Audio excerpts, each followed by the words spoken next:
Chairman McClintock, Ranking Member Jayapal, Chairman Jordan, and Ranking Member Nadler. And members of the committee, thank you for having me here today.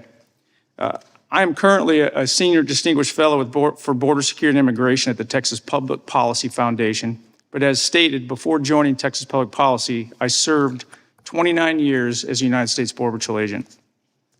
I started out as a GS-5 Border Patrol agent trainee and was competitively promoted through the civil service ranks and was ultimately promoted to chief. I served as President Biden's chief of U.S. Border Patrol until I retired in August 2021. I think it's important to know I was never a political appointee. Over my career, I was honored to participate in the transformation of an uncontrolled, chaotic southwest border to a border that was increasingly secure. Meaningful progress started in 1994 under the Clinton administration when a strategy proposed by U.S. Border Patrol was adopted. That strategy used focused personnel deployments, barriers, technology, and consequences for violations of law to reduce the chaos of illegal immigration and free up agents to focus on public safety threats. The basic principles of this successful strategy endured every presidential administration until January 2021.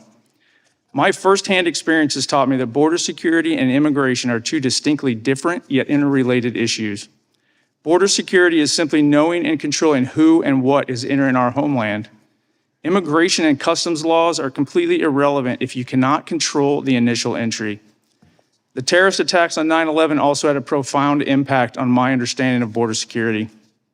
Prior to 9/11, terrorism was not part of the Border Patrol's discussions, but this changed as our nation realized that foreign terrorists had exploited vulnerabilities in our border security. Congress responded quickly by creating the Department of Homeland Security, and I responded by accepting an opportunity to build the Office of Anti-Terrorism within Customs and Border Protection. I quickly found myself immersed in classified intelligence briefings and interagency planning to mitigate terrorist threats. The terrorists that perpetrated 9/11 entered through our ports of entry, and as such, our priority was improving the ports of entry. But we knew that as we mitigated those vulnerabilities, terrorists would predictably shift to entering in between the ports of entry. We also had reason to believe that the terrorist organizations would increasingly seek operatives that were unknown to U.S. intelligence, so we could not rely solely on records checks. We would need skilled interviewers. The Border Patrol strategy evolved with an increased focus on situational awareness through intelligence and physical surveillance. However, deterring illegal immigration through a certainty of arrest and application of consequences remained a fundamental pillar. When I was selected as chief, the capabilities of the Border Patrol to detect and interdict illegal entries was better than ever, and it was rapidly improving.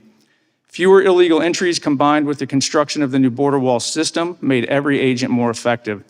This equated to additional time that agents were spending on interviews to identify somebody positively, and as well as their intent, and to glean intelligence on criminal networks that was used to improve investigations and operations.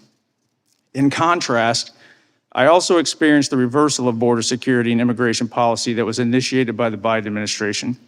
From day one, political leadership ignored career professionals and increasingly made policy decisions that resulted in thousands of aliens being released into the United States. As predicted, the volume of illegal immigration rapidly increased. It overwhelmed Border Patrol and effectively transferred control of the United States border with Mexico to the drug cartels. I watched border security gains that had been made over 3 decades vanish and the safety of border communities spiral backwards. Policymakers must understand this is not simply an immigration issue. This is a national security threat. Cartels use illegal aliens to overwhelm law enforcement, create controllable gaps in border security that then they exploit to bring in anything they want. To think that well-resourced terrorist networks and hostile nations are not exploiting the same vulnerability is naive. Prioritizing immigration processing over enforcement also means that the agents are spread so thin when they are deployed that even when they detect an illegal entry, they are not always able to interdict it. These events are reported by the Border Patrol as known gotaways, but it's also important to know that this does not encompass the total gotaways.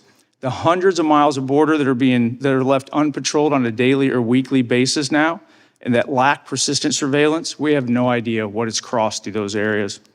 In my professional assessment, the U.S. Border Patrol has lost our ability to know who and what is entering our homeland. And please remember, the border is simply a transit location, it is not a destination. These people and these things are going to every city, town, and state across this nation. I look forward to your questions.